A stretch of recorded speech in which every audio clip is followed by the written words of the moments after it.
over here. Uh, I'd like to welcome you tonight to this class.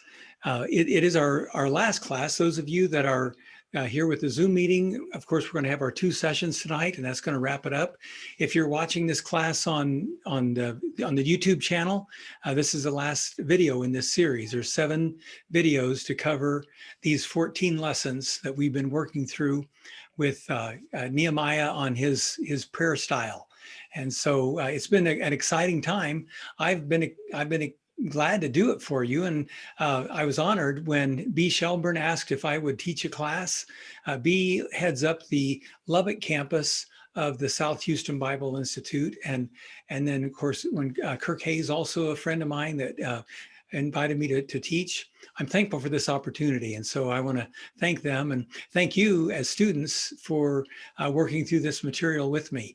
It's been a great time. We're going to, as I said, wrap it up tonight.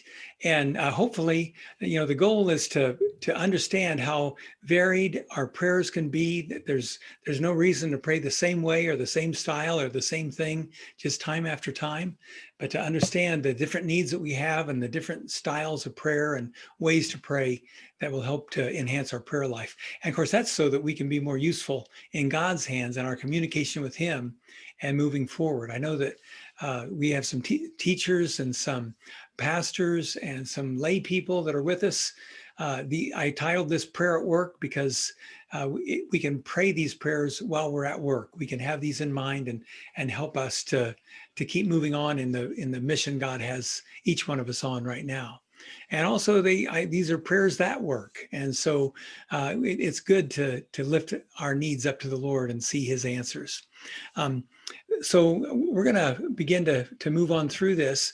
It has been a very good time for me looking at Nehemiah. I don't know if you had studied him very closely. And as you know, we're not studying the whole book of Nehemiah, just the first 6 chapters, but we've gotten pretty in depth with him in the project of building the wall. And so we want to see that he was one who prayed and worked his way through the project from beginning to end with prayer. We also know Nehemiah was a great leader, and we could have gone through this material looking at his leadership style. In fact, books have been written about Nehemiah's leadership style as an example for us, but we've looked at it from the point of view of his prayer practice and to see what we can learn from that. We, as a matter of review, I told you in the beginning, there's 12 prayers and we've done 11 of them now. We've looked pretty closely at 11. We're going to look at the last one tonight here in this first session. But just as review, just remember that saturation prayer is that kind of prayer where we really commit ourselves to pray day and night, maybe with emotions, maybe with tears, sometimes with fasting. I mean, we are really dedicated to this prayer issue, to bring it before the Lord, to saturate this issue with the Holy Spirit, with God's insight as we bring those things to Him, and to really get on the same page with Him on what it is we are to do. This was about a 4-month prayer time for Nehemiah, and that allowed him then to move when God was ready, when the timing was right. Then Nehemiah was prayed up and he was ready to go. Saturation prayer, breath prayer. We see him just offering a very simple prayer when he gets an opportunity to speak to Artaxerxes. He doesn't want to waste a word, and so he shoots up a prayer right before that for God to inspire him and to lead him, and even to just demonstrate that he's depending on God. Even though he's prayed for 4 months, he still wants God to take control of his mouth. Prayer walking, we looked at that as Nehemiah walked the devastated walls of Jerusalem to get insight from God about what needed to be done. How many people was it going to take? Where were the concentrations of work going to be? And prayer walking is a way to interact with the Lord as we move about in the area where He's got us on a project, to get His insight into what He wants us to do. Authoritative prayer is a prayer when things aren't right, when something is coming at you that is of the enemy, it's built on lies, it's not true, but it's penetrating you. Authoritative prayer is a prayer where we voice really for God, God's authority at that thing that is coming at us, just to tell it to push back on it, to tell it to go away, that it has no right to be here. And that authoritative prayer is because Jesus has died for us. He's filled us then with his spirit, and we as ones with the spirit of God are able to speak toward the actions or the influences of Satan with authority. That's authoritative prayer. Reckless abandon prayer. Nehemiah really got upset when the others were being made fun of. They were being ridiculed about, oh, if a fox jumped on this wall, it just tumbled down. I mean, Nehemiah could just feel those workers who are getting tired, who are working hard, but now getting made fun of. And so what does Nehemiah do? He prays. He prays for God to handle this. Now, and the reason we call it reckless abandon, man, he prays some things that I probably wouldn't pray today. He prays for their sins not to be forgiven. He prays for them to get carried away in captivity, just like the people of God were carried away. He actually asks for some devastation to come upon his enemies. That's not the takeaway for me in this prayer. The takeaway is his passion for people being abused, for people being made fun of, not being treated fairly. And man, he jumped in there and got in the gap, as they say, in between the attack and those attacked. And he stands there and prays for them. Prayer with reckless abandon. He perhaps wasn't even conscious of what he was saying. I mean, he didn't care what he said. He knew that he needed to be in between the people getting attacked and the ones attacking. Warfare prayer. Sometimes there's more to a situation than what you see. And there's really not just the problems going on that are visible to the eye, and to everybody can see the problems, but sometimes there's the enemy is behind all that with some kind of influence that he's bringing, some kind of lie, some kind of deception, and in that case, warfare prayer, where we are speaking to the principalities, the prince of this darkness. We are praying for the light of Christ to shine and dispel the darkness that is causing the person or the people to be in conflict with each other, or that's creating the situation that we need to pray about. And so warfare prayer, when we engage with the enemy in the darkness, and it's really not me taking on the enemy, it's Jesus and the light taking on the enemy through me, because we won't win, but Jesus has already won. And so we're applying his victory to the situation. Worship and assembly prayer, a great kind of prayer with other people where the hearts are focused. Music is simply a tool that helps us focus, help us to be in unison, in one accord, in our worship, in our praise to God, that with a mighty voice, as we find in the Old Testament or on the Psalms, a mighty voice, a shout, a roar is lifted up to God. And in lifting him up as the defender, lifting him up as all victorious, what he does in this situation, in worship assembly prayer, he does the battling, he does the work, we do the worship, we lift him up, and he finds the victory. And so that's another aspect, another kind of prayer, worship, warfare prayer. Prophetic acts with prayer. Sometimes God just puts it on your heart to not only pray for a situation, but maybe go and do something. I may have mentioned this before, but a time when we had a city councilman that when there was a murder or a death in the city, he would ask some of us to go and have communion in the place, in the alley, in the intersection, wherever that death was, to have communion in that place. And that was a prophetic act of bringing the grace of God, bringing the forgiveness of God, of cleansing the land, if you will, where that act, that murder or death took place. But the serving of communion in that spot was to visibly demonstrate the presence of God into that place that had been tainted, if you will, by the darkness of death. And so prophetic acts are are enhancements to our prayer, and sometimes they illustrate the very thing that we're praying about. Prayer for God's favor. This is an important thing to do. If we're just trying to run on our own steam and try to do what we can humanly do, I mean, we might be able to accomplish a few things, but we're going to be limited.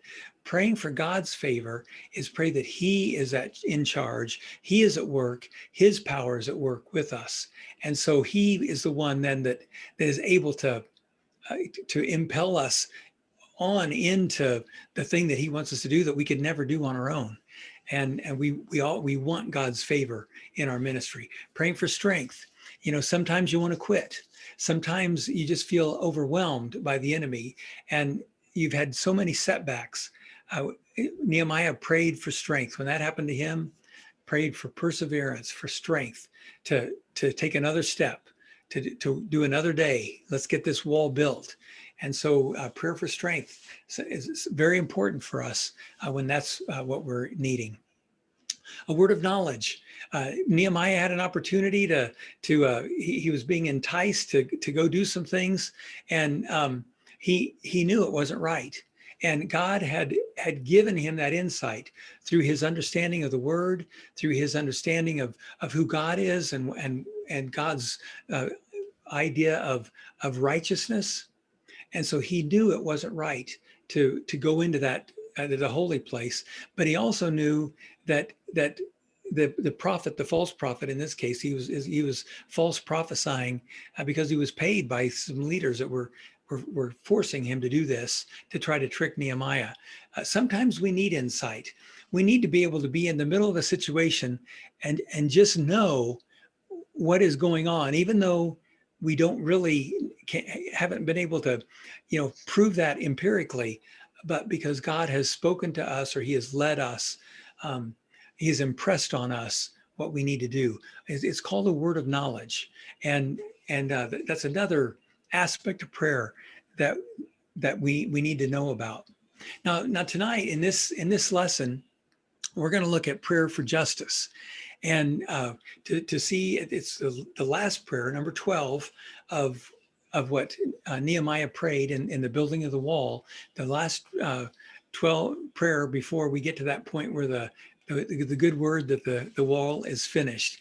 And so we want to take a look at justice tonight and see what this was about for Nehemiah and what it means for us. If you'll follow with me, I'm here in Nehemiah. This is chapter 6, reading from the Message. That's what I've been reading all along, as far as just to kind of get the flavor of the story. But tonight, just verses 13 and 14 in this session is what we're gonna read about. It's really a follow-up to last week. Shemaiah was falsely leading Nehemiah into a trap of going into the temple where he did not have a right to be. And of course, as I said, Nehemiah saw through that, but that's where this picks up in verse 13. Nehemiah says this: he had been hired to scare me off, to trick me. I'm a layman, and to trick me into desecrating the temple and ruining my good reputation so they could accuse me. Oh my God, don't let Tobiah and Sanballat get by with all the mischief they've done. And the same goes for the prophetess Noadiah and the other prophets who have been trying to undermine my confidence. All right, there's the situation and there's the prayer.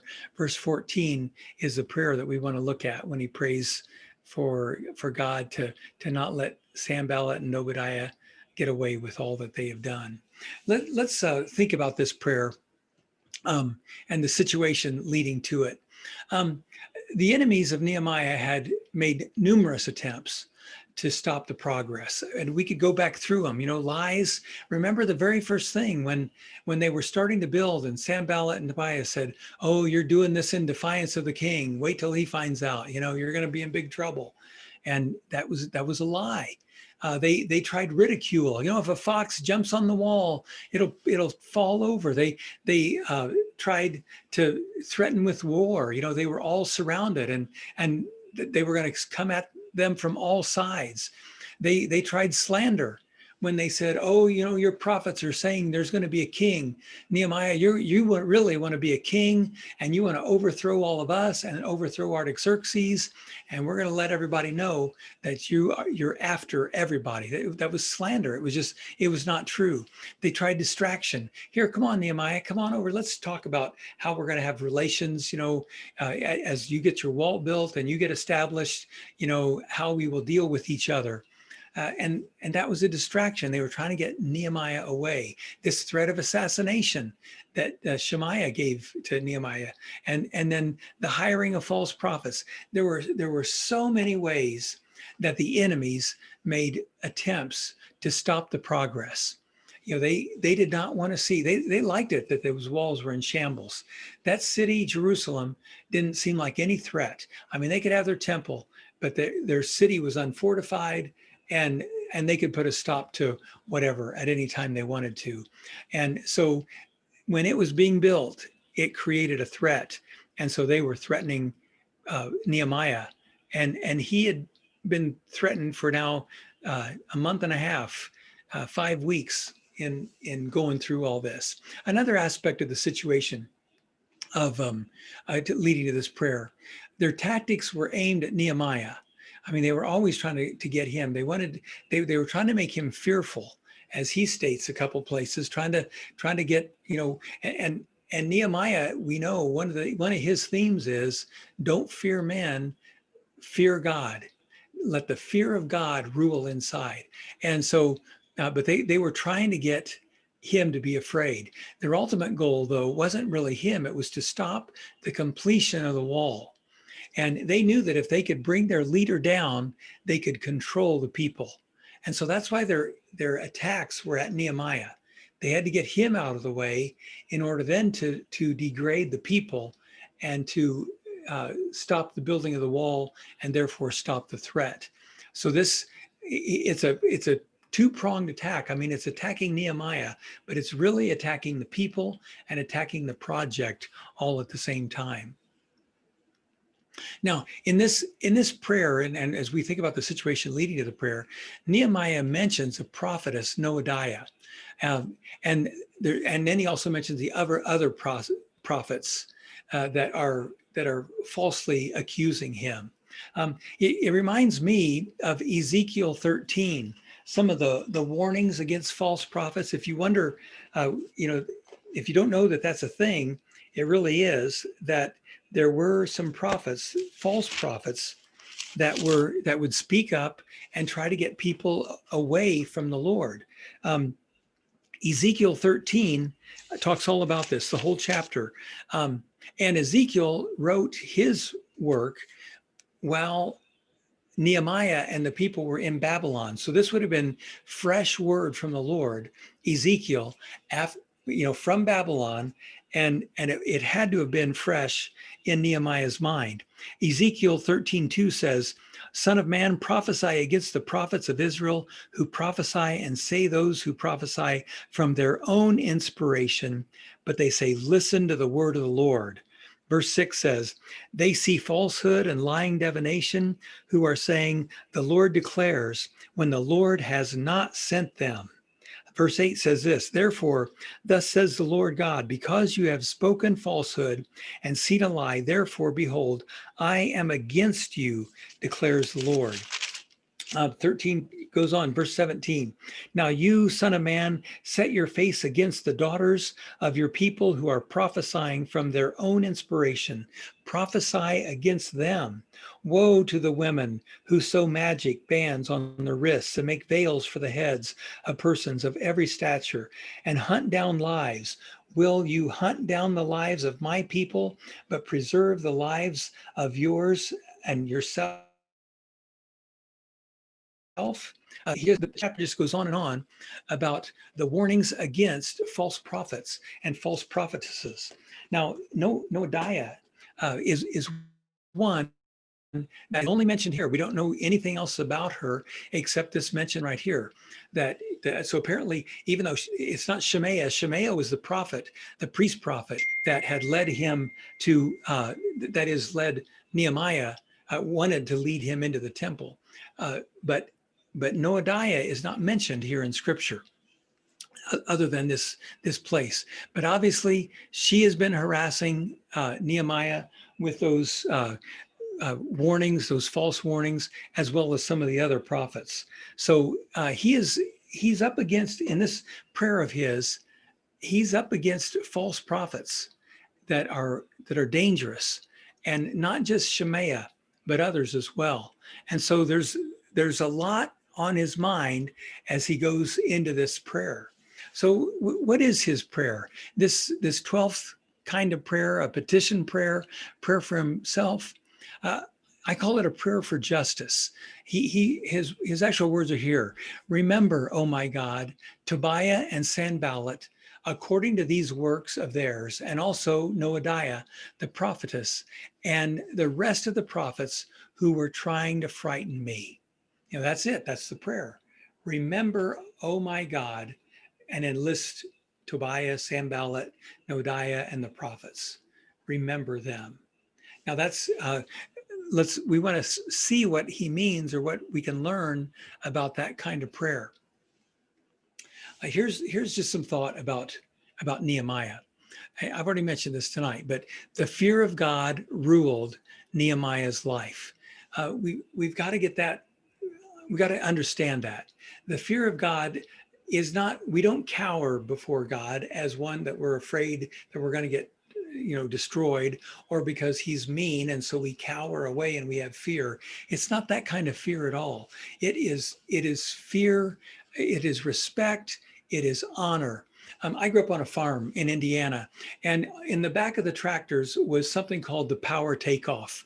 The power takeoff was a shaft that spun very fast, and that it spun, and you could connect that shaft back to the implement, whether it was a baler or a wagon, or whatever you needed the power back there, a mower. And my dad taught me to respect that power takeoff shaft. Sometimes we had to work around it. When we were filling silos, we'd actually be climbing over it and back and forth, turning on the other tractors. But he told me, you do not mess with that power takeoff shaft. And there were cases of farmers where maybe a shoestring, a boot string, or a sleeve or a pant leg or something would get caught in that shaft. And man, when that thing is spinning, it doesn't slow it down at all to have a body pulled into it. It is horrible. And people have died from that. And he taught me to fear that shaft. Now, and then taught me what to do, how to walk around it, how to stop it, how to move over it, how to just take my time and be careful. It wasn't that we don't need that power. He didn't say disconnect it and don't ever use that. What he said was respect it. And that's the fear of God. We respect the power of God because of what he can do and how strong he is. And Nehemiah understood that he was really nothing in comparison with God, and that his desire was to serve his God and to do exactly what he said. So Nehemiah let the fear of God rule him, and that's a good thing. It's mentioned a lot of places in Scripture. Sometimes we fear men, and that's the wrong substitute. We should fear God. He respected earthly authority. That is Nehemiah. He didn't abuse subjects. Remember that? He respected Artaxerxes. He didn't abuse the people underneath him by charging them high taxes or exorbitant things. He didn't even take anything from them. He didn't seek the blessing of men in his life. He sought the blessing of God. It helps if we just understand his mindset, where he's coming at this praying for justice. Because in praying for justice, he's not just asking God to pound his enemies. He wants justice in the fullest sense of what God has taught it to be for us. So he doesn't seek blessings from men. He seeks the blessing of God. His prayer life guarded him and guided him at every turn. And his goal was to serve the Lord in the building this wall. We've seen how he depended on God for everything. He trusted that there were blessings for those who obey. He just knew he needed to stay on the righteous side, because that's where the blessing of God would be, and that's where he could do the most for the Lord. So praying for God to remember him was like demonstrating faith that God is true to his word and true to the source of good. He knew that God, when we say remember, oh God, is just saying we trust in what you've said, and we know you are a God of your word. In fact, remember, in Nehemiah is found 9 times. It's almost a theme that goes through the book. He uses it in several ways. He asks God to remember his promises. Remember back in the first, in that saturation prayer, he reminds God that he has said that if he's warned that if we are disobedient, we will be scattered, but if we are faithful, we will be brought back together. And Nehemiah said, remember your word. He was demonstrating his own belief in the being able to rely on what God has said. We need to have that kind of faith in Nehemiah that Nehemiah had. God will be true to his word, whether we see it happening right now or not. God will be true to his word, and he would use remember in that way. Another way he did it, he used remember, was to remember Nehemiah's good deeds. You know, Nehemiah didn't ask his subjects to supply what he needed. He trusted God. And when he's saying to God, remember me, oh God, and my service to you, all he's saying is, I trust in you, God, for all good things.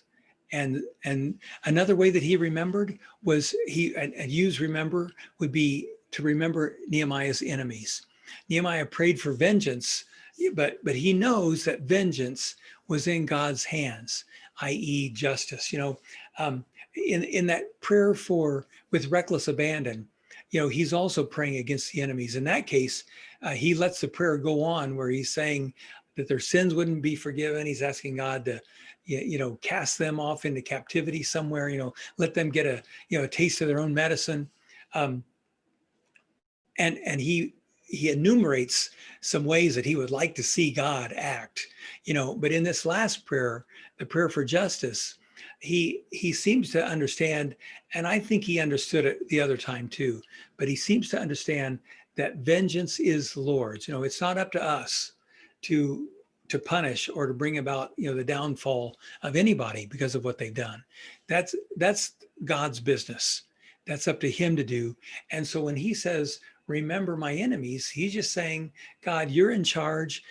Nothing in this world gets out beyond your ability to bring about justice.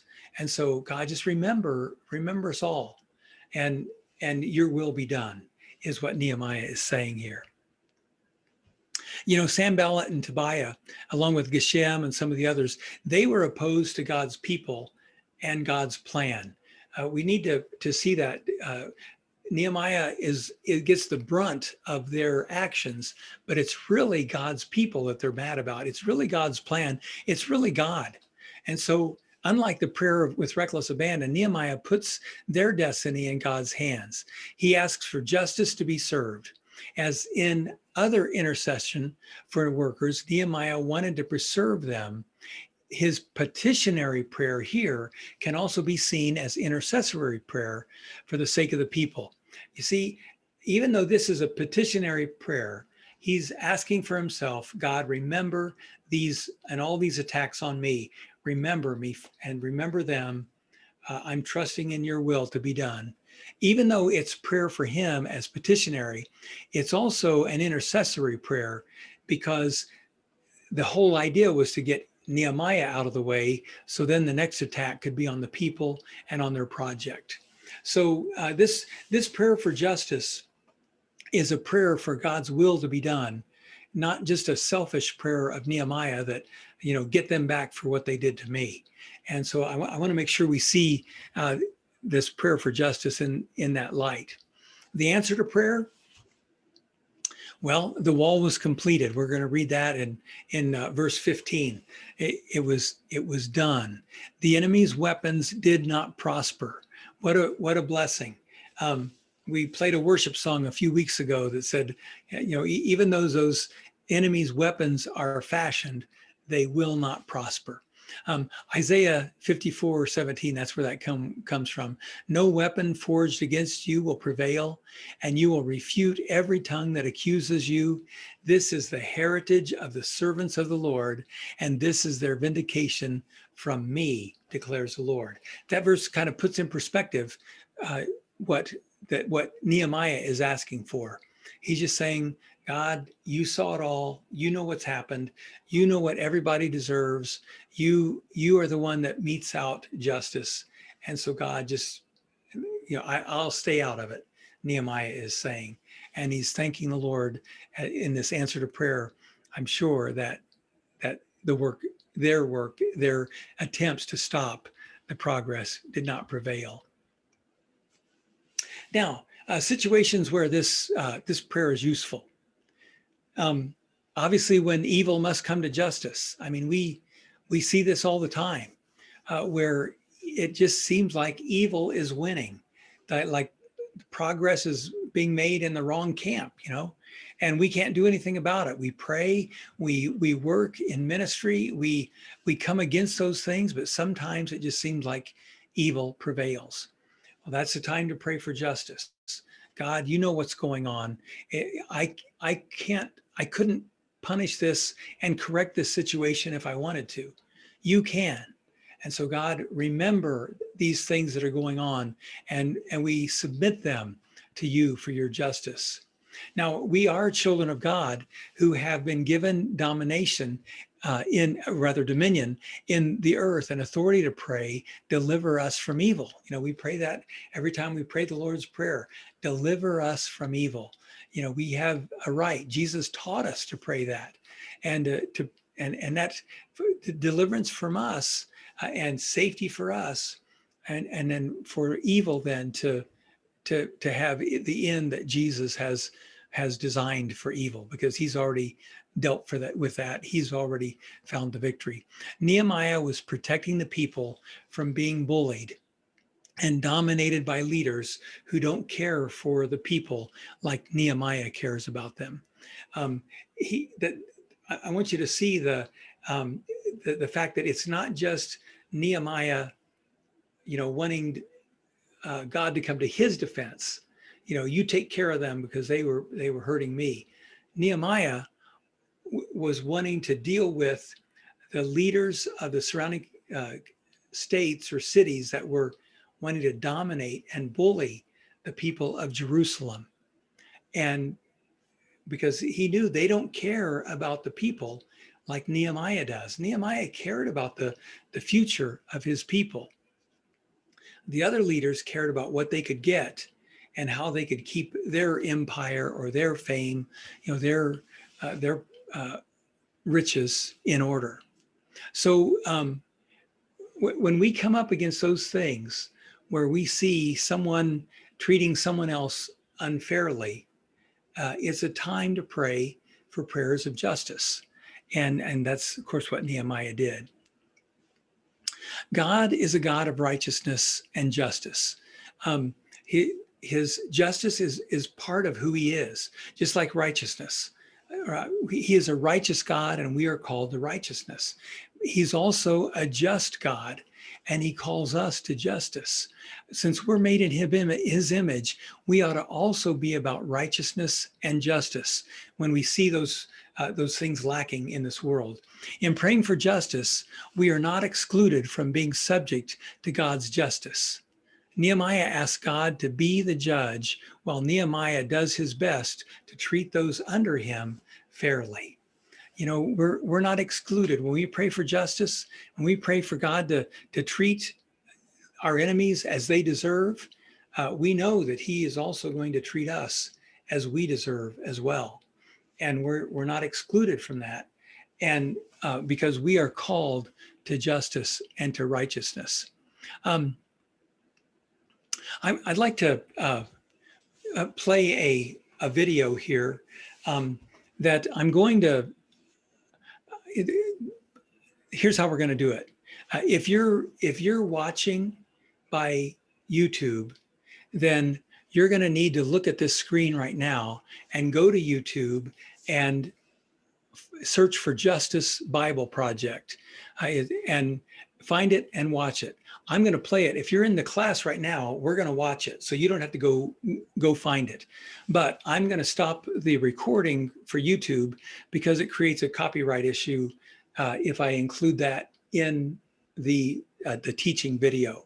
So this by way of introduction, this is actually the same group of people that did the little introductory thing we looked at on Nehemiah in the first class, kind of gave an overview of the return and the rebuilding of the temple and the walls. This same group called Bible Project has a video on justice.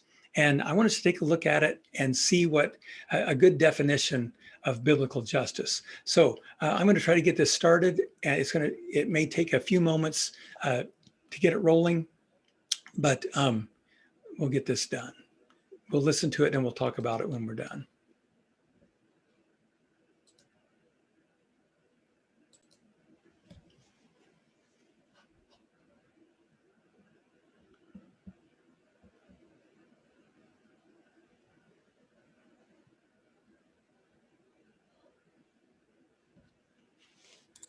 It's just very true in its description of how injustice goes around. Yeah. We're all guilty of it.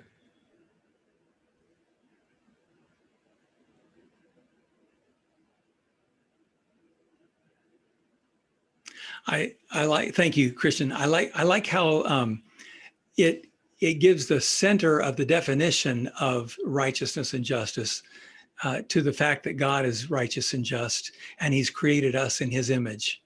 And it is true. It gives a lot of definition to what we need to do, and certainly applicable today. I'm meeting since July, I've been meeting with some pastors here at the beginning. About probably half to 3/4 or so were African-American, and the other rest of us were white.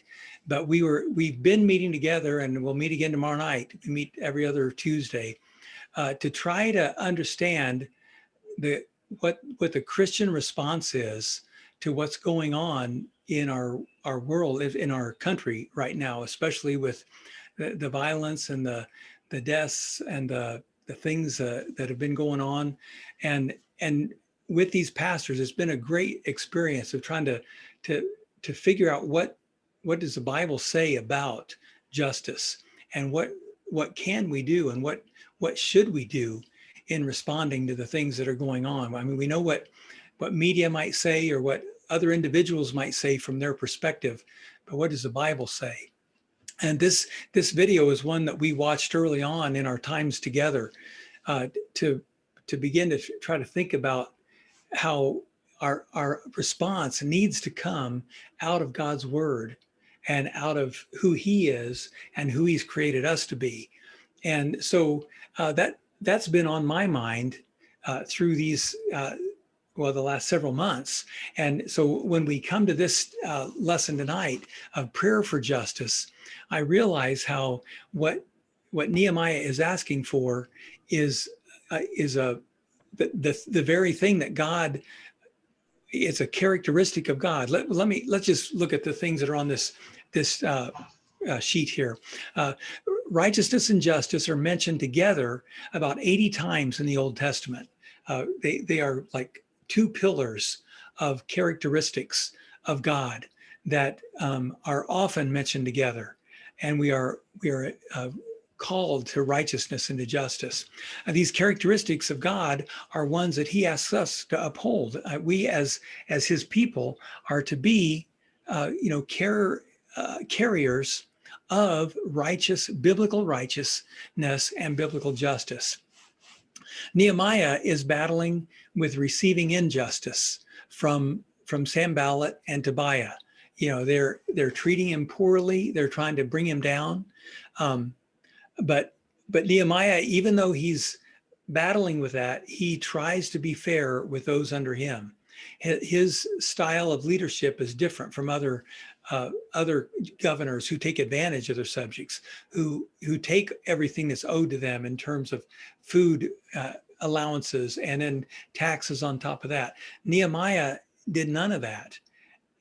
And as we discussed earlier, Nehemiah has a Pharisaical view toward outsiders, though. Remember, we talked about that a little bit, that um, really the Pharisaical body of thinking, you can almost see it birthed in the chapters of Nehemiah, the following chapters that we're not going to look at here, and also Ezra, just a calling to adhere to righteousness, and everybody who is not righteous, get rid of them, just do away with them, build a wall, get them out of the picture, because God wants us to be righteous. So Nehemiah didn't have a perfect view, in my opinion, of righteousness and justice. He had a pretty good view because he treated his subjects righteously. He wanted to be righteous before God, and that was good. And yet he also didn't have a perfect view of God's love for everybody, and how God wishes that they all were to be in the fold. Jesus is the one that exemplifies righteousness and justice. He gives us the perfect picture. He also gives us the power to be righteous and to do justice, because he's died for our sins, so that we can then be filled by his spirit, we can be filled with his power, and we can carry on what righteousness and justice needs to be. So you and I have a responsibility to pray for justice and to pray for righteousness. But I want us to see that justice, praying for justice, is not just about, Lord, beat up my enemy because I shouldn't do it, so you take care of them so I can just enjoy my life. That's not a full picture of justice. So let's just stop again now, and ask if there's any questions or comments about praying for justice, about what justice means, and how the importance, of us living justly and righteously and praying for justice to be served. I'll go ahead and be quiet and just invite you, if you have any comments, go ahead and let's hear from you. Sometimes we ask for justice from God in a situation, especially when we're the ones that are getting hurt, to do justice on it. However, we must be careful and see why we're seeking God's justice, why we're asking for God's justice to intervene in this situation. Is it because we were wrong and our feelings were hurt? Or are we really seeking God's justice because the offense was against what God has established? Not just because we're going on our feelings in our situation. We have to be careful and look at the Bible. Is this something that God established and it was not done? Or is it just because we wanted to get back at the people who offended us? Thank you, Rose. That's you're getting it as far as I'm concerned. And that I liked how that video said that, sometimes the offended person, when they get the opportunity, or then they become an offender of someone else. They treat them poorly, just like they were treated. And you're saying exactly what I think Jesus would say. It's not about getting even. It's about God's righteousness, his justice prevailing for the sake of everyone. Any other comments? This is Lynette. I just kind of wanted to comment about the position of justice in the court realm. It's interesting that I had the opportunity to serve on grand jury for like 3 months. And then, of course, after you serve on grand jury, they give you the opportunity to be a commissioned juror to recruit others, so that when the position that we want is to have the opportunity to have as many believers in the world so that we can impact it as relating to justice. Because as we deal with life, those that do not share our views will not be able to have just opinions that are related to biblical principles. So I just find that we're at a pivotal point in our nation, even with the court justice in the Supreme Court, where the big battle is going on right now. I mean, the views of people and their beliefs impact even the Supreme Court.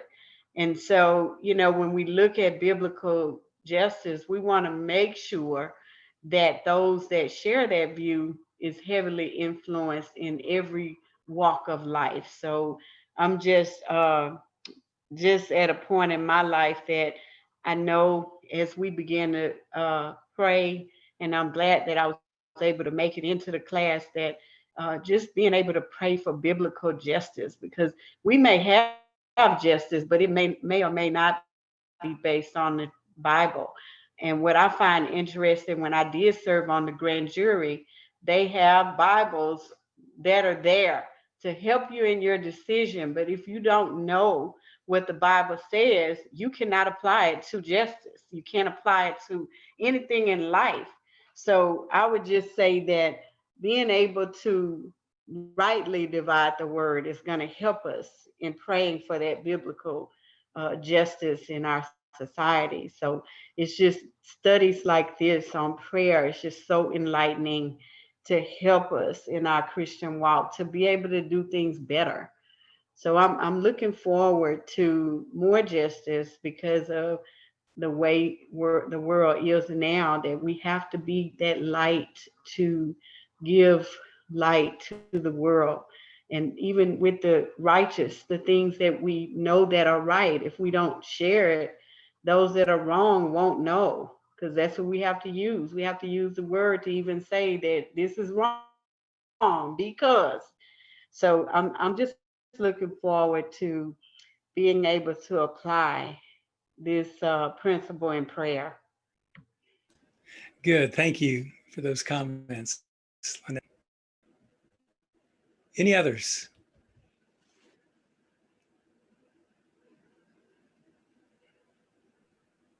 Yes, Steve. Go ahead. Yes, this is not a comment. It's more of a question.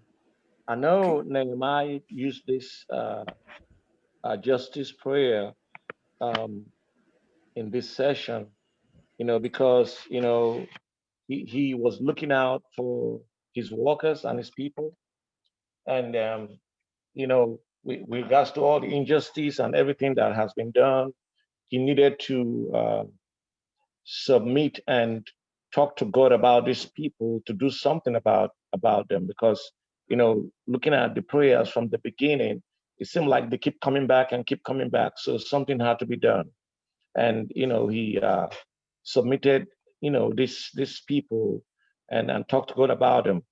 So, but in the Bible and looking at all the scriptures, is there any example you can give or cite that is a similar one to this, where you know um, a servant of God, how to call on God and say, hey, this is what I'm going through, or this is what my people are going through. We need to, and he prayed for justice, and God answered his prayers. Just a question: if there is any other place in the Bible where, or example in the Bible where, you know, um, the servant of God had to seek for justice because of injustice to him or to his people. Mm-hmm. I'm trying to think off the top of my head.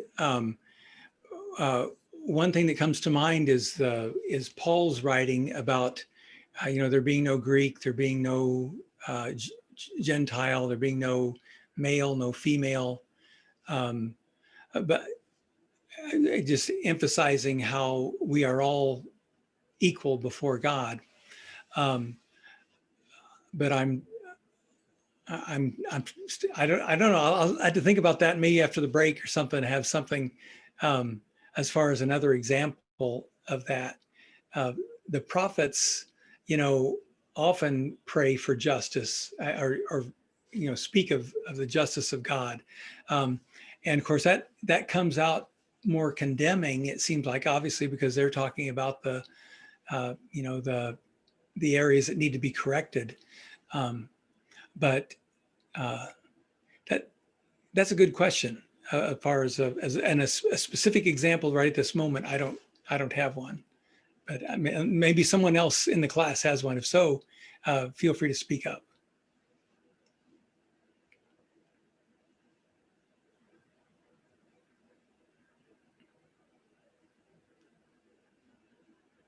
I don't have an answer to that, but I like the question because of, like you were saying, and like we all know, what's going on in our world, in our country today. I mean, and we're just thinking about us as Christians and how we would want God to have justice, justice. But the other people that are not Christian, like the other lady was saying, in the courtroom or wherever, how is this going to be equalized? Because okay, most of the times you don't have a whole lot of Christians in one place. Like in the school system, there are a lot of Christians, but then there's not a lot. You know what I'm saying? So there's an imbalance at all times. So and I know God is positioning he strategically position his people where they need to be, but that's just a good question. How could you really, how could justice really be served according to the Bible? When there's not a lot of people that are biblical. I mean, a lot of people that don't read the Bible, don't apply the Bible. So how really could that be? Yeah, this is a dilemma because, of course, our judicial system is based on God's word. It was based on, coming to an understanding that there is right and wrong. The Ten Commandments are a foundation of our own Constitution, and so the question you're posing is the fact that as we get farther from people accepting that the Bible is God's word and that there is the source of what is right and what is wrong, then the farther we drift from that, then our own judicial system doesn't make much sense if there's no standard that we can all look to. And so it is a challenge and a prayer for our nation that the godly people get into those positions and are able to carry, the truth of God.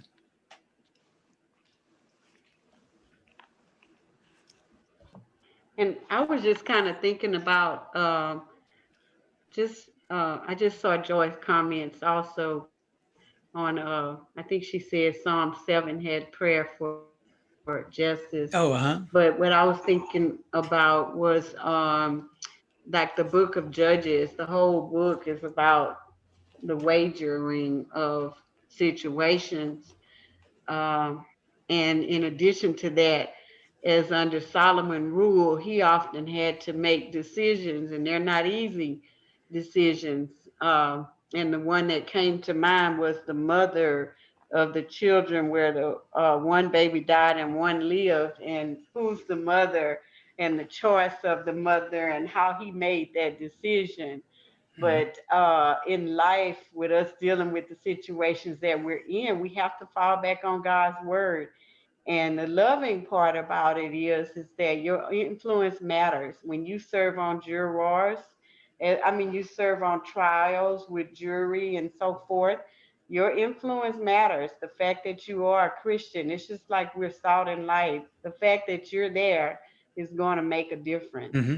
Regardless if everybody else, if the other 11 are not, and you are, that is a heavy influence. And I just believe that our weight, because of the way God's word is and reads for us, and we apply it, it doesn't matter that they all are opposing, but he's for us. So it adds a lot of weight. So I have found that the fact that because of our beliefs, the more we share it, the more we're able to sway or change or shift the balance. of what may have been out of balance from your eyes, you know. So I just think that we have a lot of work to do, and serving in high places is one of the things that we must occupy. So it's just like I said, it's a lot of work to get into a high power, but once you get there, we want more good people to be in high power That's than right. the opposite. Well, So that's good. And that's a good lesson of whatever our realm of influence is at work or at school, or if we are in some kind of political office or something, and able to, that we can have an influence in those places. And so we don't despair. We just know that justice needs the influence of God in order for it to make sense. And so I thank you for those comments too.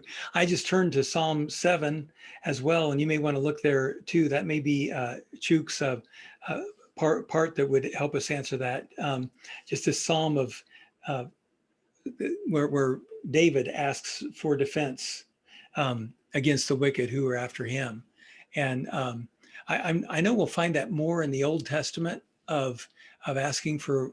In fact, as I mentioned, those 80 appearances of justice and righteousness together are all in the Old Testament. There are not verses in the New Testament that have both of those together in the same way. Now that doesn't mean that those aren't anymore a biblical standard for us, but the Old Testament was certainly a time of relying on God to bring about justice and righteousness. Of course, they didn't have the full picture of Jesus' righteousness and how all of that can play out now. All right. Well, I appreciate all those comments. Let's go ahead and wrap up this section then on justice, the prayer for justice from Nehemiah. I'm going to have a prayer myself, and let's pray together, and then we'll go ahead and take a break, and then we'll get into our last session after that. So will you pray with me now? Heavenly Father, I thank you for all of these comments as we let the concept of justice and righteousness from your perspective of how you have created us equal. You have created us in your image. And so by all of us being in your image, we all are equal. And how that definition, that Hebrew definition of good, that comes, carries the notion of treatment of others as we would want to be treated ourselves, and that is good. Father, help us to understand that how we are all the same in your eyes, and how we all deserve to be honored as your creation. And Father, I pray that you'd help us to influence even our country toward justice by the influences that each one of us have in the various places where we find ourselves, that we might influence our circle of influence toward the level of justice, toward the level of understanding your goodness and what you require of us. Father, I thank you for this study from Nehemiah, and just understanding to put, when we do have issues with others, when we see it, especially upon ourselves, just to put that into your hands and pray that your will be done. And Father, we pray that we might be in your hands, and we might serve you faithfully, so that justice can come about around the areas where we live. Father, we thank you for this time and this understanding. Help us to use this prayer for your glory. And we pray this in Jesus' name. Amen. All right, let's see. My clock says it's 7:38. Let's start it back up again at 7:48, and we're going to look at this whole section again with a kind of a wrap-up point of view, and see what we can take from that. So let's go ahead and take a break, and we'll see you back in about 10 minutes.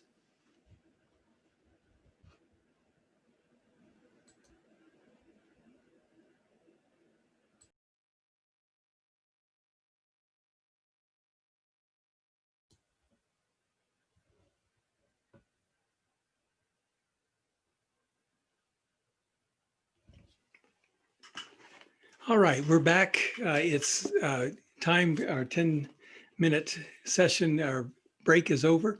Pradip asked a good question here. Did Job pray for justice? And it was interesting in verse, I was looking that up, Job 42, just remember that how that ended. God asked the friends who God was very disappointed in. This is chapter 42, verse 7. Because they had not given the word of the Lord as Job did. And so he asked them to bring sacrifices, 7 bulls, rams, bring them to Job, and Job would pray for them.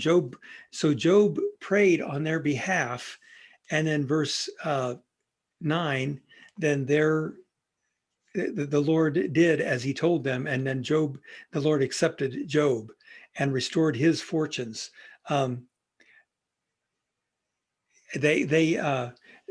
So Job didn't actually pray for justice. In fact, verse 6 says, he realized the error of his ways, that is of chapter 42, and he repented of what, his heart was just so open and clean before the Lord, it seemed like. But the Lord did provide for justice for those friends who had done wrong with their sacrifices and with Job's prayers. That's a good illustration. That I thank you for that comment. All right, we're ready to begin then our last session, session 14. My wife pointed out that in the syllabus, this session talks about prayers that influence others. That's the title that I gave that. And now here, the working title I'm working with right now is tenacity in prayer. And so I think both of those things will come together as we look at this. But we are wrapping things up now in understanding all that we can learn from Nehemiah.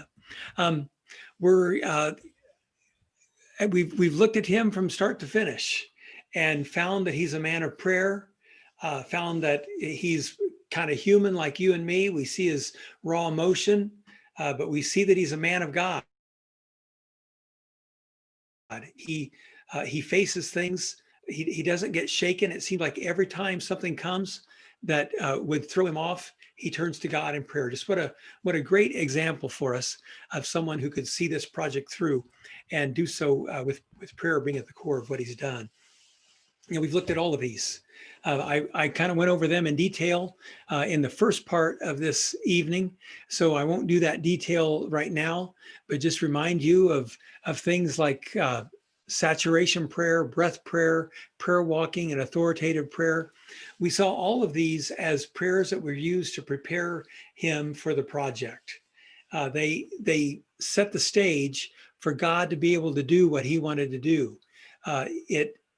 The saturation prayer helped Nehemiah to get in mind the complexity of the thing and the pieces that would have to come together. The breath prayer showed that he was depending on God to see this come together. The prayer walking helped fill in maybe some of the questions that he had, and authoritative prayer was a way to speak God's truth over this project and not let it fail. So we see those prayers of preparation. And I think we mentioned early on in this study how it really showed a posture of prayer, a heart devoted to God, surrendered to him at every turn. He wasn't out to do this by himself. He wanted God to be at work. Then we saw the prayers for builders and saw how Nehemiah was an intercessor. That's someone who comes on behalf of others and stands in the gap. And he did that. Reckless abandon prayer. We've talked about warfare prayer because the people and the project was being attacked. Worship and prayer assembly, rallying the people together so God would fight for them. And then prayers with prophetic acts, getting everybody on the same page that we are going to start treating each other justly and righteously. And so Nehemiah had a heart of an intercessor. Sometimes leaders are so focused on their job that they lose touch with what's going on with the people that are working around them. Nehemiah wasn't like that.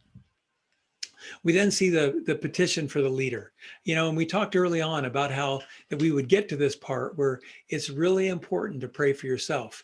It's important to pray for others too. These are all important prayers, but as a leader, as a pastor, as a Sunday school teacher, as a leader in a church or on the job, you have to stay in tune with the Lord and have to rely upon his strength in order to be faithful to him.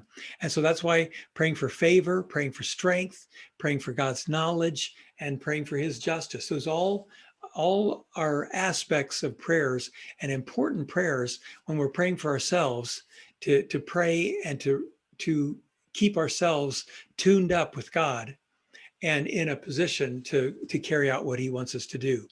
So these are all, that's the 12 prayers that we said we would look at. Now we want to look at the kind of the wrap up summary, and we've read this before, but as we started out, because I wanted us to kind of see where we're going, but let's read this again. It's Nehemiah 6, verses 15 and 16. The wall was finished on the 25th day of Elul.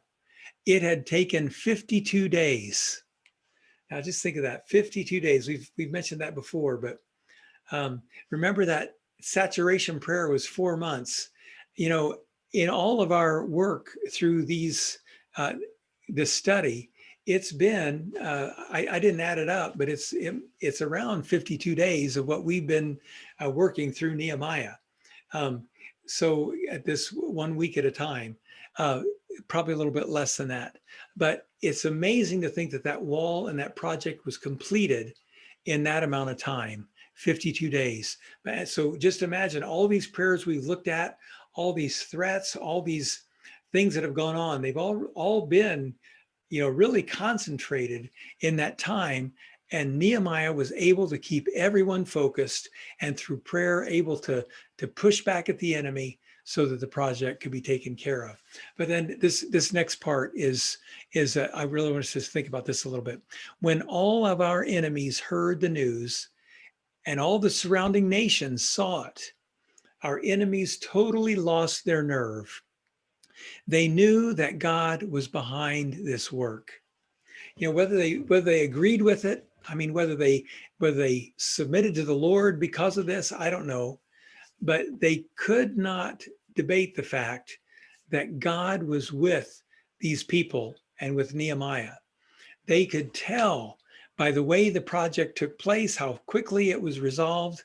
They could tell that God was behind the work. And that's I attribute that to the prayers of Nehemiah, because they, at every turn, they relied on God. They didn't use their own crafty ways to try to push back on the enemy. They prayed.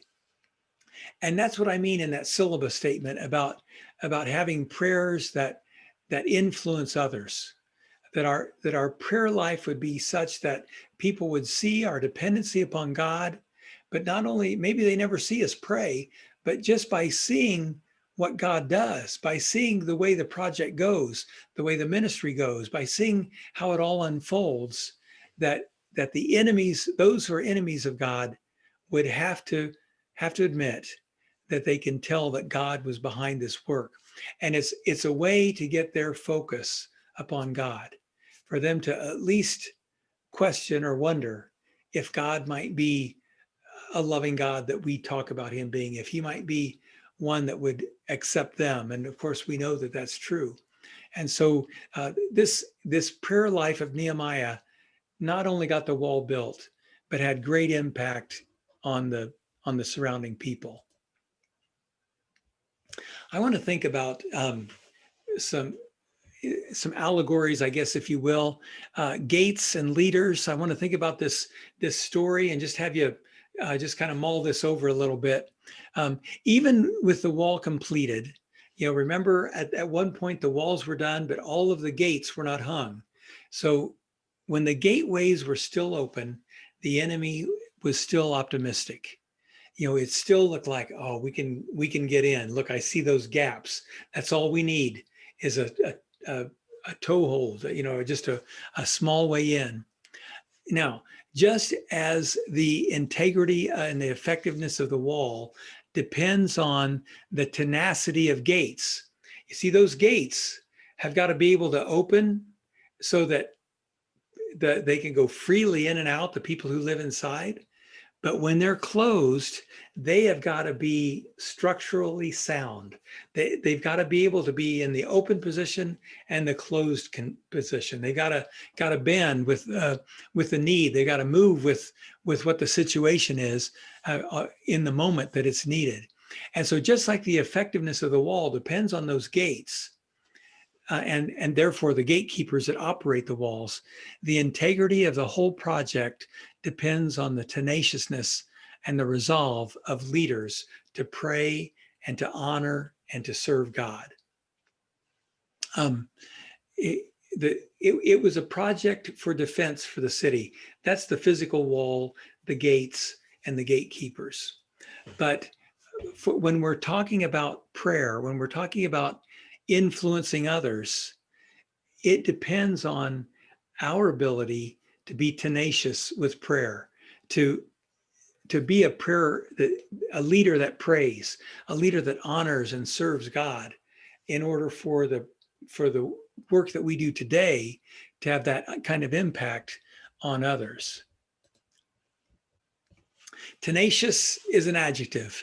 It means this: holding or tending to hold persistently to something, such as a point of view. A gate is tenacious when it holds together and persistently when someone is attacking.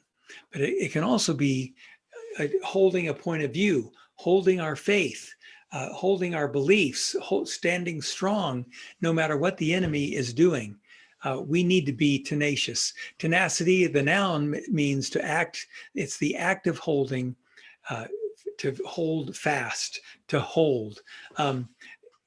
We are called to be prayer warriors. We're called to pray. We're called to serve and love God, and the way that we do that is through prayer.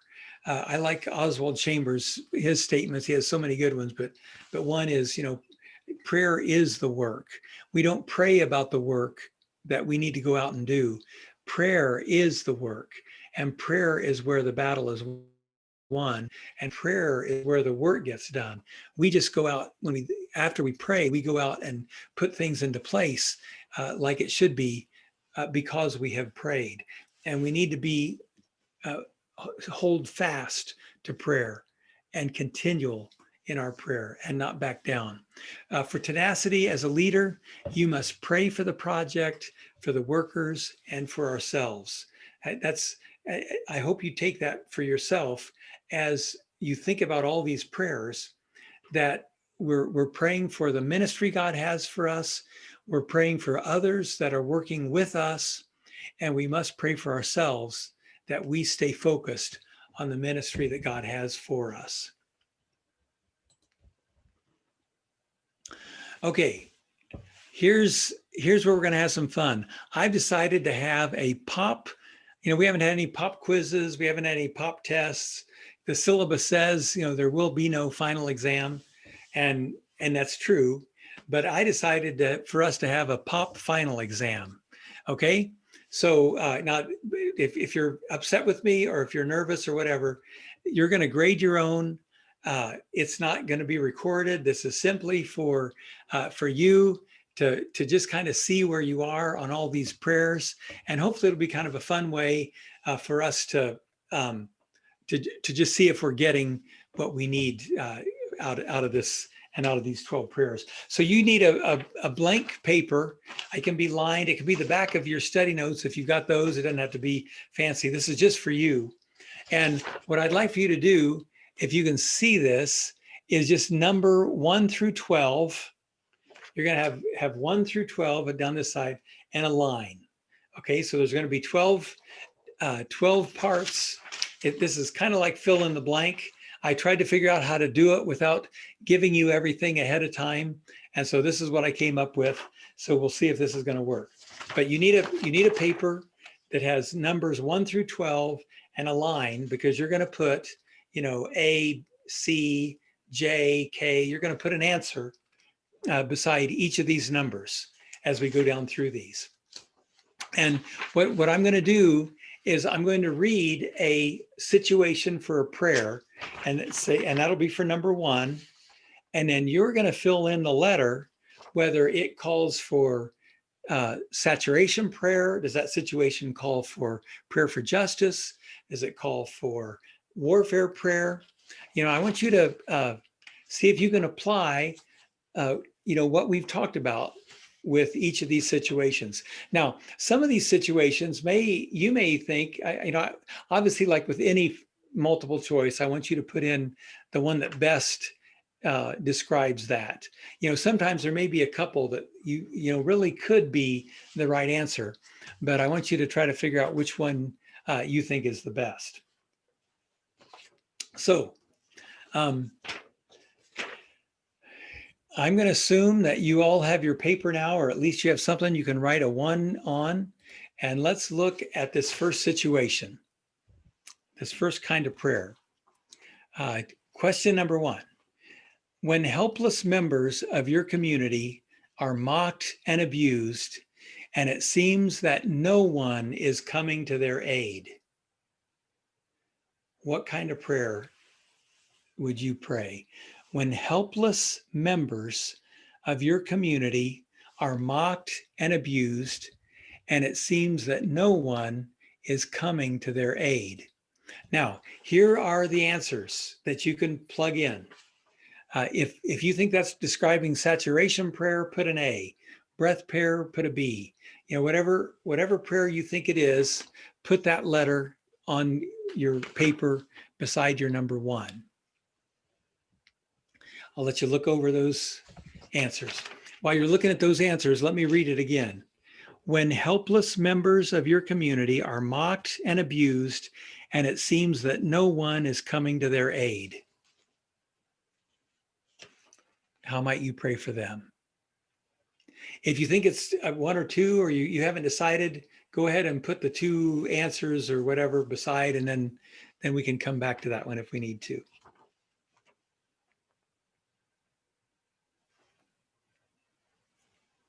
Okay, that's number 1. We're going to move on, and I'll be glad to come back if we need to.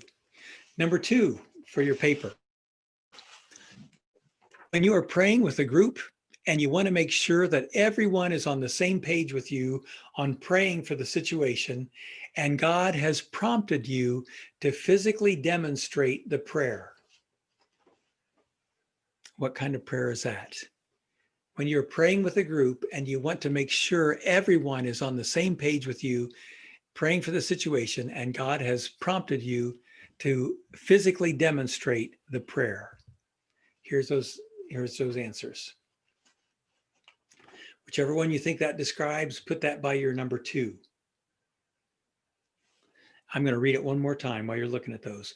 When you are praying with a group and you want to make sure everyone is on the same page with you on praying for the situation, and God has prompted you to physically demonstrate the prayer.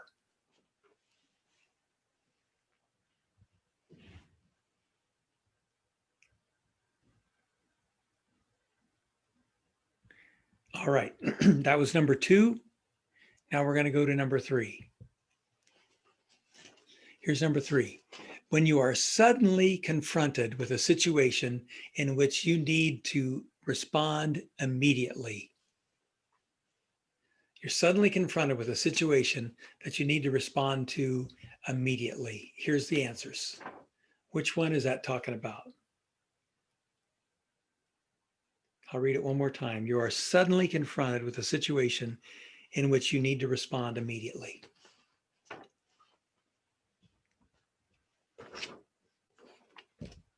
Okay, that was question 3. Now we'll move on to 4. When the enemy threatens unity of the community, and all could be collectively affected by the outcome. This prayer is for when the enemy threatens the unity of the community, and all of the community could be collectively affected by the outcome. What's a good kind of prayer to use in that case?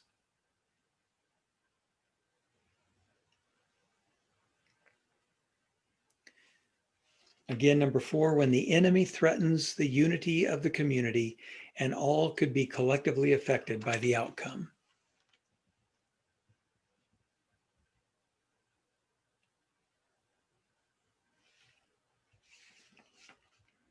All right, that was number 4. Here's number 5. By the way, each prayer is used once in these 12 scenarios.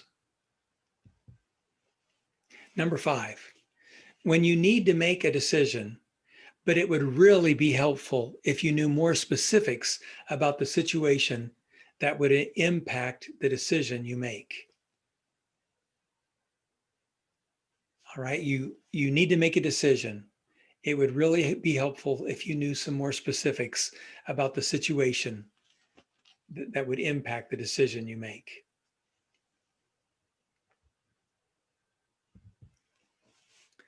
There's the answers to look at.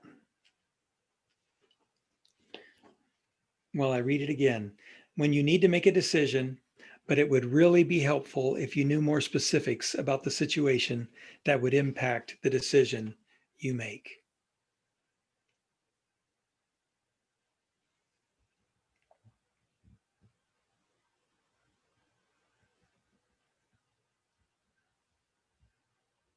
All right, that was number 5. Here's number 6. When faced with an enormous mission that seems impossible and you are not even sure where to start, what kind of prayer is good for that situation? You're faced with an enormous mission, seems impossible, you're not sure even where to start.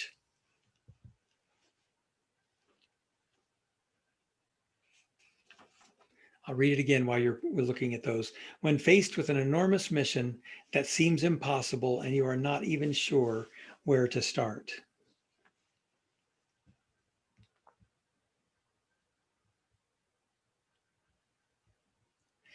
All right, that was number 6. Here's number 7.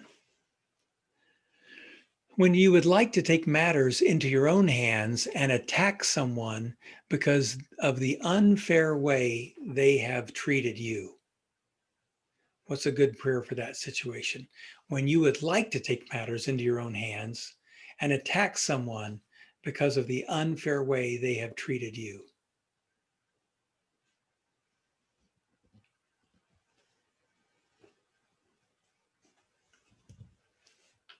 And there's the answers.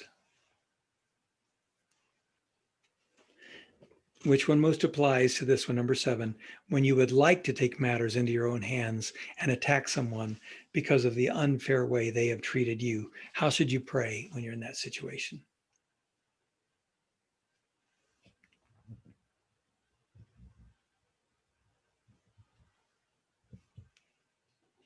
Okay, here's number 8. When praying about a friend who is being attacked and you realize that the threat is not just the annoying situation, you know that the influence of Satan is at work. What kind of prayer would apply here? When praying about a friend who is being attacked and you realize that the threat is not just the annoying situation, you know that the influence of Satan is at work. What kind of prayer is good in that situation?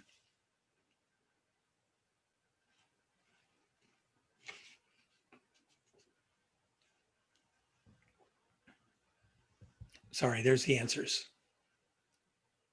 You are praying about a friend who is being attacked and you realize that the threat is not just the annoying situation. You know that the influence of Satan is at work. How do you pray?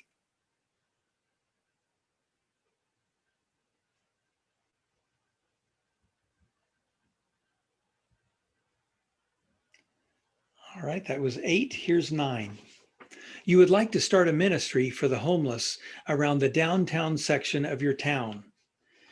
You need more insight about the area. You'd like to start a ministry for the homeless around the downtown section of your town, but you need more insight about that area. Here's the possibilities.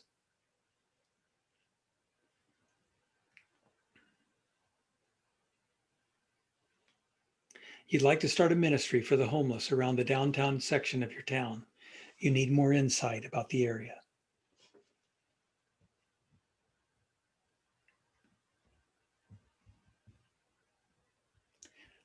All right, here's number 10.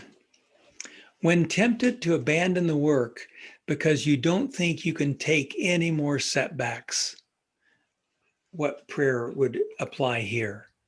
When tempted to abandon the work because you don't think you can take any more setbacks.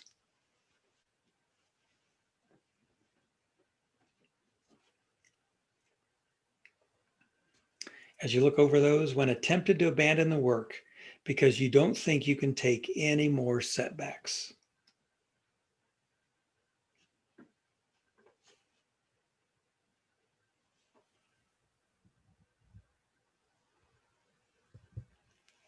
Okay, here's number 11. When your obedience to God results in progress and your faithfulness has paid off, but there's a lot more that you want to do through God. When your obedience to God results in progress and your faithfulness is paid off, but there's still a lot more that you want to do through Him. What's a good prayer in that situation?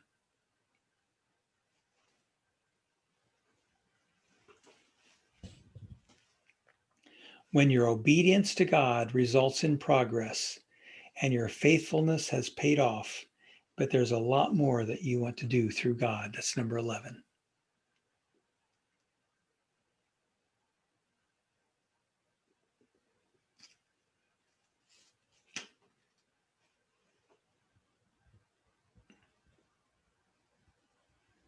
All right, and then here's number 12, the last one.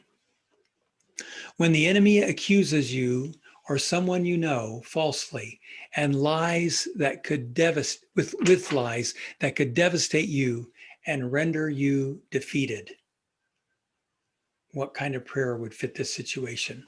When the enemy accuses you or someone you know falsely with lies that could devastate you and render you defeated. What kind of prayer could you use in that situation? When the enemy accuses you or someone you know falsely with lies that could devastate you and render you defeated.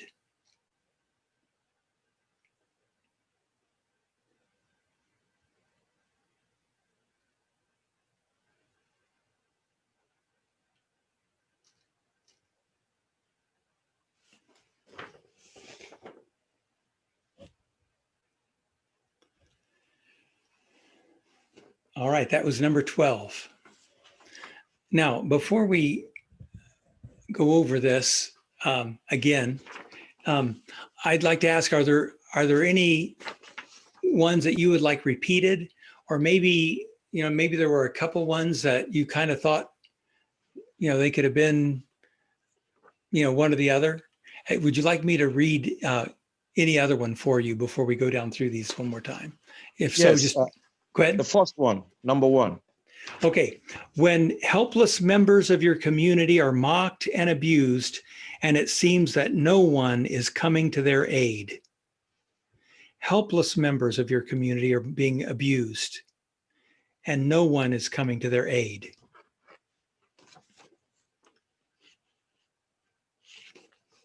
That might call for what kind of prayer?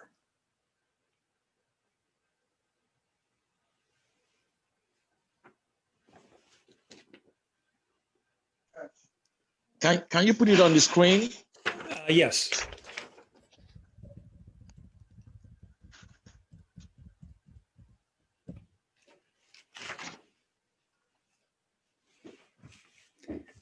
There you go. When helpless members of your community are mocked and abused, and it seems no one is coming to their aid. Can you go back to the answers? Let me look at Okay. it. Uh-huh. Thank you.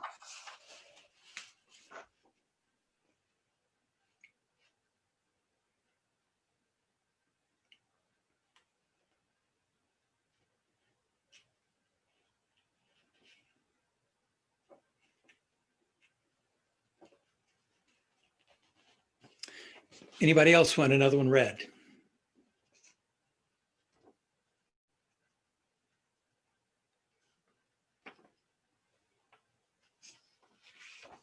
Can you read number 5, please? Yes, I think I'll run down to it. When you need to make a decision, but it would really be helpful if you knew more specifics about the situation that would impact the decision you make.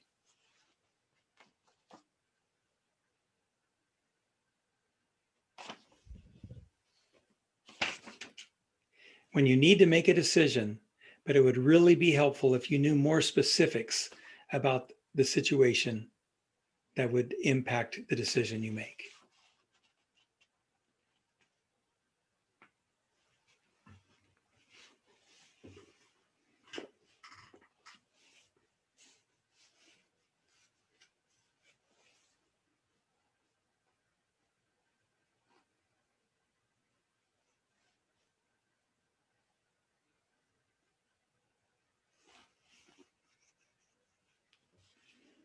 Any others to be read again? Because I know some of these situations, you could really attack them with different kinds of prayer. And it would probably be helpful if you could see everything before you, so you could kind of, through the process of elimination, get the right one, or most likely the right one with that. And so that's why I'm glad to reread any of them, or read a couple of them if you need. Any others? Or if not, we're gonna run back through this again.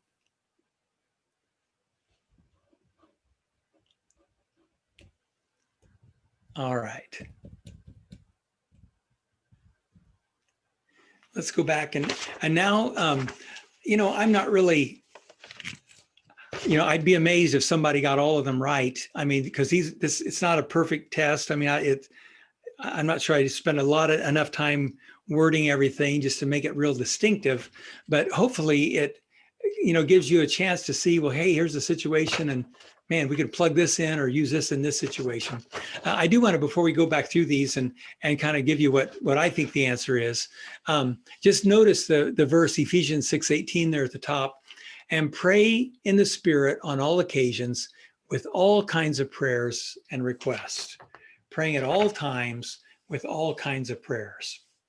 That's what hopefully this class can help you do, that it gives you prayers for many different situations, and will help you to be, as we're admonished in Scripture, to pray without ceasing, that this can help us actually do that. Okay, when helpless members of your community are mocked and abused, and it seems that no one is coming to their aid, I think that most fits letter E, reckless abandoned prayer. Nehemiah was so upset that they were being mocked, and that they would feel degraded. And so he jumped in there and he prayed, really for justice. But, we've talked about that his prayer maybe went a little too far. God answered the prayer by having the people continue not being hindered by all of that. So God answered it. But it was that prayer where he was so moved by the needs of others that he just went to prayer. And he didn't care whether his prayer was flowery or, appropriate even. He just stood in the gap and prayed for them.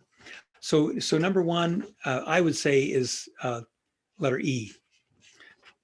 Number two, when you're praying with a group and you want to make sure everyone is on the same page with you and praying for the situation, and God has prompted you to physically demonstrate the prayer. By the way, I thought about it would have been fun if we turned the view on to where everybody can see everybody, and we all hold up, an answer. And I couldn't, I really thought with the technical stuff, it'd probably wind up, not working exactly the way it seemed in my mind. So we'll just do it this way. I'm going to read it off. That kind of prayer described, number two, is really, I think, best describes H, prayer with prophetic acts. You're praying with a group, and you do something that demonstrates what the prayer is about, and helps everybody to pray along with you. An example of that, we once had a prayer for Lubbock, for our city, and people drove around we have a loop that circles the city, and people drove around it 7 times that day and prayed for the city. And the prophetic act was to drive around, and we rode in pairs or more than a pair, so we could pray together and pray for the city. And 7 times, just the thought of praying around the city and praying for God's will to be done. It helped the group to focus, even though we were in different, we were all over the place on the loop, but we were focused on the city constantly because we were driving around.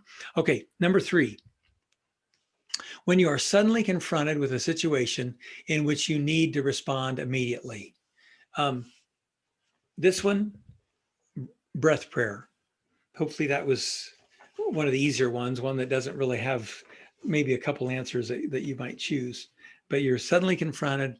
God, show me what to do. God, speak for me. I'm yours. Here I go. And then jump in. Number 4, when you are suddenly confronted, when the enemy threatens unity to the community and all could be collectively affected by the outcome. That prayer, G, prayer in a worship assembly. That's a prayer of coming together, a prayer that the threat is, in Jehoshaphat's case, it was the multiple armies coming at the people of Judah. They all got together and they worshiped. Or in Nehemiah's case, if I will blow the trumpet, if there's a problem over here, all come together and we'll attack the problem. God will fight for us. So number 4 is G. Number 5, when you need to make a decision, but it would be really helpful if you knew more specifics about the situation that would impact the decision you make.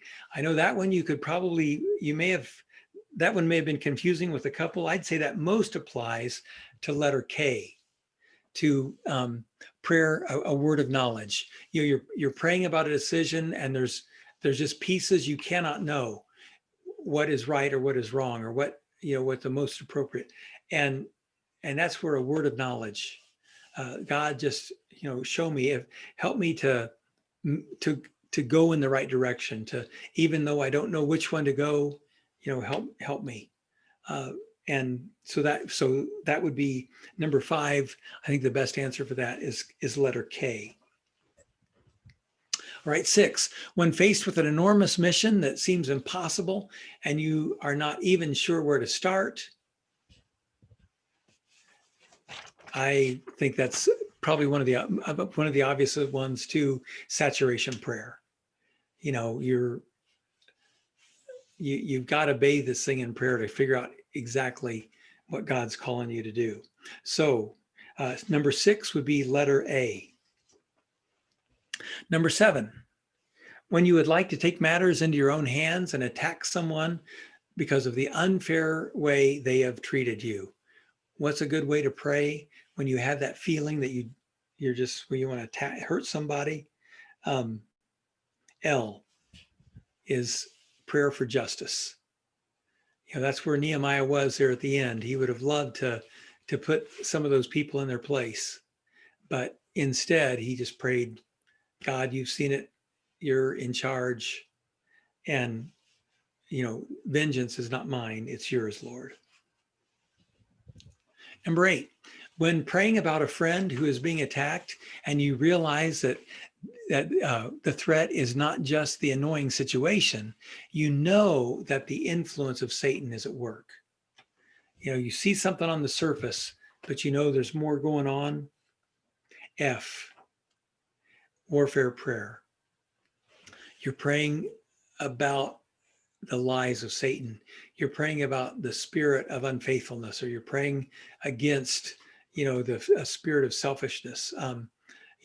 There's Satan is feeding the situation, and so warfare prayer is coming against the principalities, the darkness that's influencing the situation. So number 8 is F. Number 9, You would like to start a ministry for the homeless around the downtown section of your town. You need more insight about the area. What's a good prayer for that situation? C, prayer walking. To go start praying up and down those blocks. Pray where the maybe the soup kitchen or where help is given out. Pray around those areas. Just ask God what is not being addressed, what is needed, and pray about the places. If there's places where homeless camp out, walk around those areas. Pray, for God to show you what you need to do. So that is number 9. And the answer is C, prayer walking. Number 10, when tempted to abandon the work because you don't think you can take any more setbacks, this happened, that happened. What's the best way to pray in that situation? I would say it's J, prayer for strength, prayer for perseverance. When the attacks just keep on coming, they're trying to distract you. You got to stay focused, pray for strength. That's what Nehemiah did. So that's number 10. The answer is J. Number 11, when your obedience to God results in progress and your faithfulness is paid off, but there's a lot more that you want to do through God. Good answer for that one, I think, is I, prayer for favor. God's been faithful in the past. You enjoy serving him, walking with him. You want to do more. There'll be obstacles. You pray for strength, that is for favor, letter I. So number 11, the answer is I. Number 12, when the enemy accuses you or someone you know falsely with lies that could devastate you and render you defeated. Number 12, what kind of prayer when the enemy is throwing lies at you? Authoritative prayer. That the enemy has no right to spread those lies. Those things are not true. I'm not even going to let them absorb. They're just going to bounce off like the arrows off of the shield, the darts. Use authoritative prayer against those lies. All right. Now there was our POP final exam. The purpose of this is not to give you a grade. The purpose is just to let you kind of interact with the material and just kind of see how it fits together. But I've given you some answers, but I know there's some other points of view that maybe another kind of prayer would be useful in that situation. So I'd like to give you a chance to respond. If you have any questions about the test or about the answers, or want to just kind of show a case for using another kind of prayer in a place where I mentioned, I'd welcome that. I know there's some situations where that would fit. So let's just take a moment. And if you have anything you'd like to share about this and the overall sweep of all the prayers, go ahead and do that before we move on.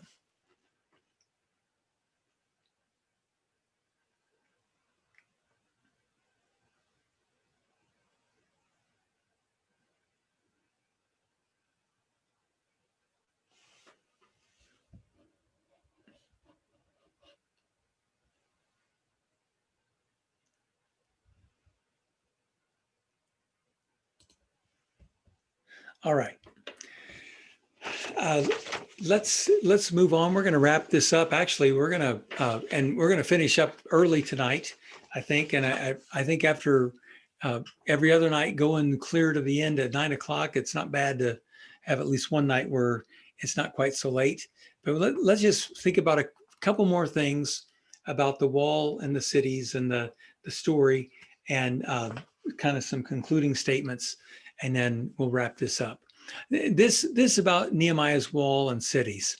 I want you to think about this. A wall is a 24/7 system of protection for the city.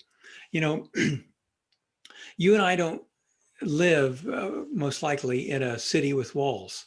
I studied in Jerusalem for about a year and a half. And so I was in and around a city with walls. But even so, that city didn't have, at least in the years I was there, which was, we were there 81 and 82. There were openings. The gates, did not have, the gates did not have doors that would actually close in most of those situations. So we're not used to defending a city with walls.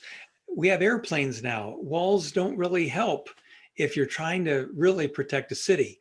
So we don't build walls around cities anymore. But in those days, with the kind of warfare, the kind of attacks, the wall was a 24/7 defense system. It, at night they could close the gates. If there was enemy coming, they could close the gates. But in the day, when it was time to go out to tend to farming or other kinds of business, traveling, and the gates could open, but you could be safe because of the way the gates were structured and the people who watched the gates. Watchmen on the walls that in those days would peer out onto the horizon and alert others of blessings and dangers that were coming their way. It might be that there's a friendly caravan of supplies coming in, and the watchman on the walls could announce to the city and to the gatekeepers, something good is coming, open the gates. Or they might look out on the horizon and see an army that's coming to attack. And they would also then call out and yell inside the city, and that close the gates, there's danger coming. And the intercessors could give a heads up to the people inside. And so the watchmen on the walls in those days played a very important job, just as intercessors play an important job today. Gatekeepers. In a minute, I want you to think of those as our city elders.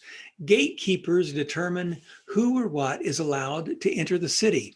They also establish when it's safe to open the gates and let people, the people of the city, go out and come in.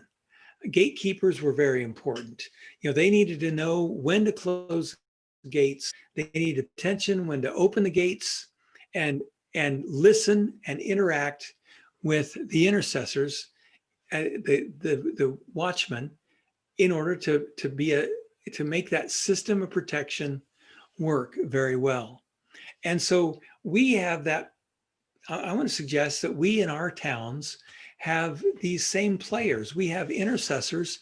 Maybe you are one, or some people who they're not just a one who prays for their church or their family. I mean, that's all important.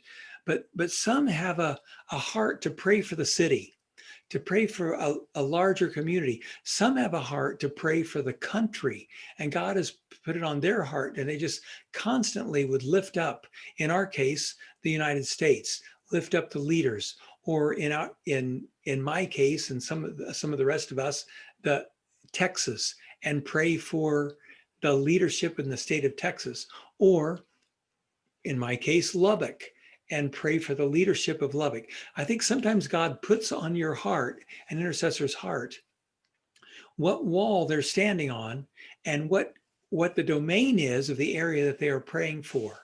And so intercessors need to have that idea that they are praying for the city, but they are important in that they can, in the time they spend with God, they know what he's saying to them about the city or about the future. They know whether something that is approaching is good or whether it's bad. And they can be intercessors to help inform what is on the horizon. The city elders, I think, are pastors of the city. Those in spiritual leadership collectively seem to, when they get together, and if you're a pastor and you've had a chance to meet with other pastors in a region, it's amazing to get their perspective and realize that God has also called them to leadership, and that collectively the pastors and leaders of churches have really gatekeeper responsibilities to operate those gates, to know when to close things off, to know when to open things up. And so the intercessor and the pastor, or the intercessor and the city elders, have a responsibility to work together. Because, in Lubbock, for example, a physical wall is not needed. And in your town, it really wouldn't help to put a physical wall around the city.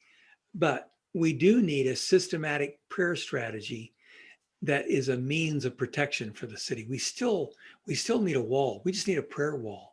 So we encourage pastors to exercise their anointing as gatekeepers and to tend to the city, to not just think about, the church that they're responsible for, but the city that they operate in, and collectively what they can do to protect the city with the other pastors. And so the gatekeepers, those pastors, be tending to the city and bar the gate to evil and open the gates to God's blessing.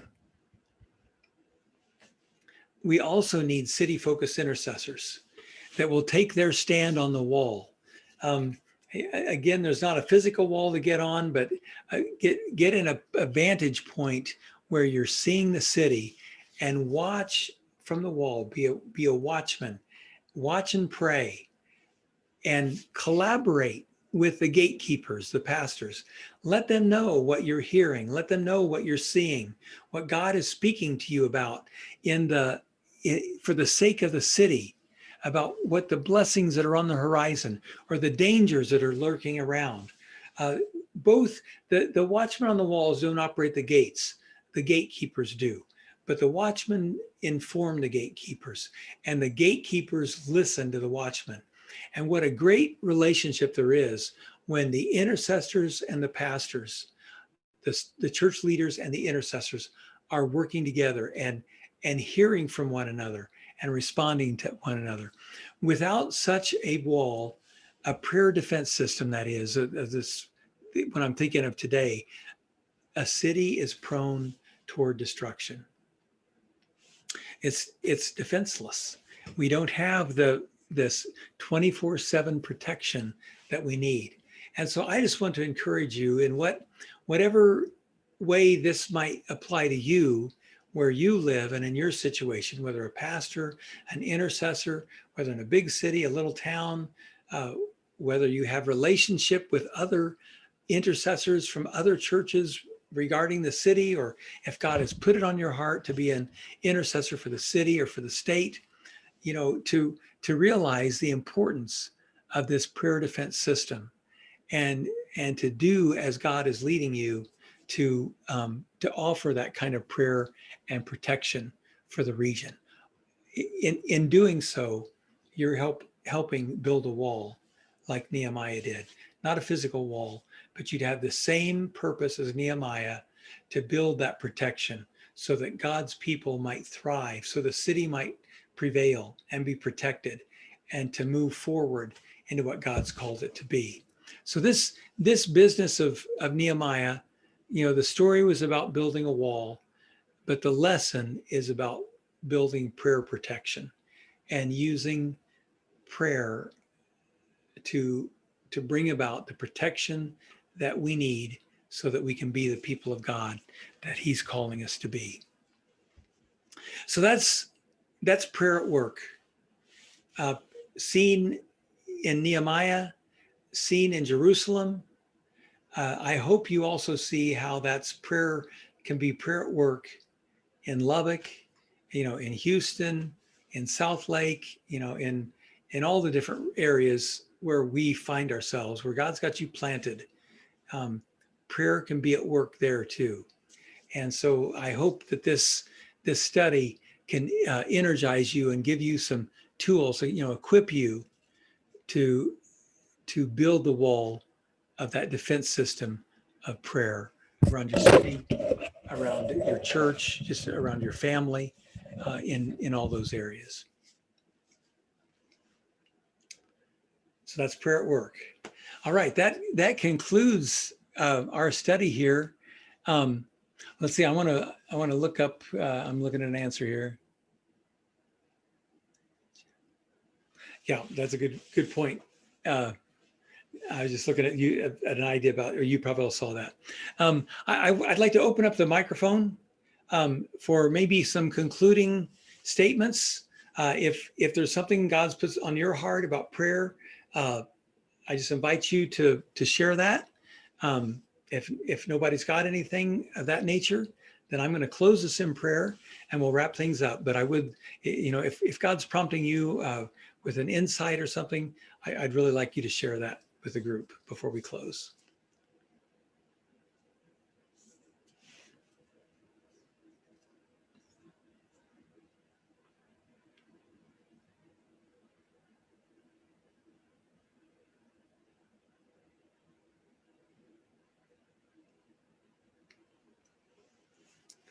All right.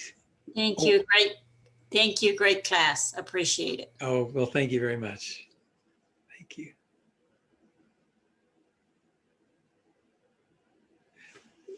Well, let's go to our Lord in prayer and just thank him for this time together. I've really enjoyed it. And in teaching this way, I've never done this before. And but I feel like I've gotten to know you, and it's really been good. I'm thankful to the Lord. So let's pray and close this out. Heavenly Father, I thank you for how I see you in the other members of this class, in their comments and responses, in their love for you and their experience in prayer. I thank you that we've had this opportunity to come together, to huddle together around Nehemiah and to sharpen one another in the gift of prayer that you've given to us. And I pray that you'd help us to, from this point forward, to be able to use these ideas from Nehemiah, to go back and refer to it, just to be inspired with how he prayed, that we might also resort to prayer in the situations, every situation that we find ourselves. I pray for the pastors who are among us, Father, that you would just empower their prayer life in the battles that they face, and especially with the enemy and within their churches. Lord, just pray you give them great wisdom in the usage of prayer.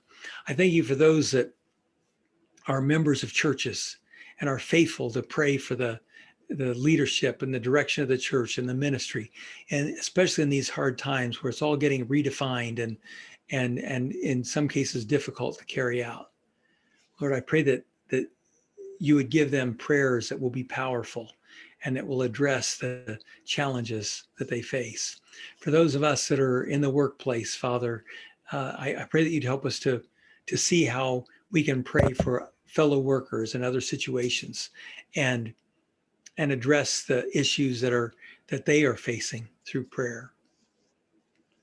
Lord, I pray for each individual as part of this class through the Zoom meeting and also online, the YouTube version of this, Father, and just pray that you'd equip each one of us to be faithful to you, to have great experience in prayer, to pray at all times without ceasing, and to see you work mightily as you intend through us. We give you praise and thanks for this opportunity to join together in this class, and pray that you would receive all the glory from what transpires from this. We pray this all in Jesus' name. Amen. Amen. Amen. And may God continue to bless you for all you poured out to us. And this has been an excellent class. Thank you so much for allowing God to use you to pour out to us. So thank you. Oh, you're very welcome. I'm thankful for the opportunity that I had and the chance to do this with you. I appreciate that. Thanks. Mm-hmm.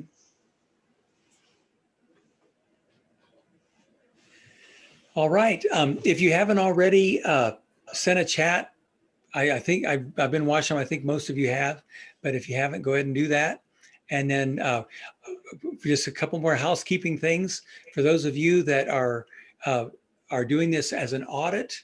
All I need to know is that you have, been in attendance or you've watched the YouTube version. So just make sure I know, how you've attended all of the classes. If you're doing it for the credit with the assignments, I just ask that you have those in by a week from today, which would be November 2nd. And then that'll, I'll give you a week. That'll give us, me a chance to get all that compiled and together. If you have any questions for me, just email me and regarding any of this, and we can keep in touch that way. All right. Well, thank you very much and good night.